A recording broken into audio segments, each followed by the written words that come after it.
It's time for another adventure, and today I'm leaving the kids and car at home because I'm doing a one-night solo trip at a spot about an hour's walk from my house. I've been wild camping a lot with friends, but I've never been on my own before, so I was a little bit worried, but I decided to crack on anyway. And the weather was looking really good for the evening, so it'd be a shame if I didn't make the most of it. Even though the spot wasn't too far away, it's all uphill and I've spent years working on my dad bod, so it was pretty rough.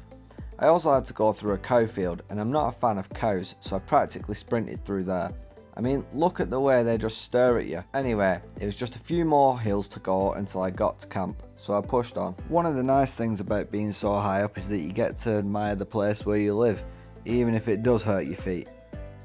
And here's me, absolutely knackered, dying after walking up the final hill, and I was rewarded with this beautiful sunset.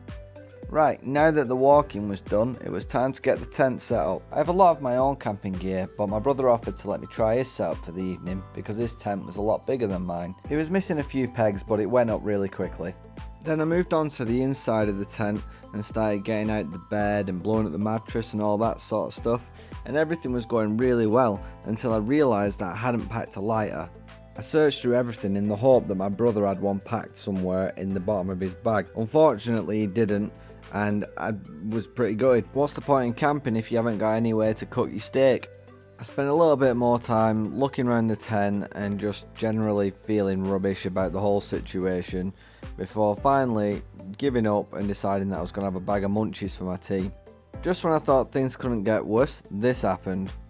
I was well and truly fed up at this point. I noticed some lads in the distance, so when they got a little bit closer I went over and asked if they had a lighter, and luckily they had a spare. I can't tell you how thankful I was for stoners at this point, and I was so happy that I was going to get to cook some food. Look at that beast. Whilst I ate my tea, I watched the local wildlife, which consisted of ducks and some sheep that insisted on running past my tent. It'd been a long day and a long walk, so I was pretty knackered. So I waited for the sun to go down so I could see the town with all the lights on in the darkness before heading to bed. I'm not gonna lie to you, it was a pretty rough night's sleep. The wind was pretty bad, which meant that the tent kept making these noises which made it sound as though there was something walking around outside of my tent.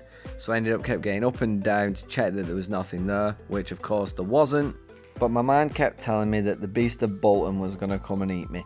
After a slow start, I got up, had a look outside, the weather wasn't looking too bad, decided to make myself some breakfast which consisted of a brew, some pancakes and some pancetta crisps, which were lovely. Unfortunately, it started to rain, so I decided to pack up and head home. If you'd like to see more of this kind of content, drop me a follow for more.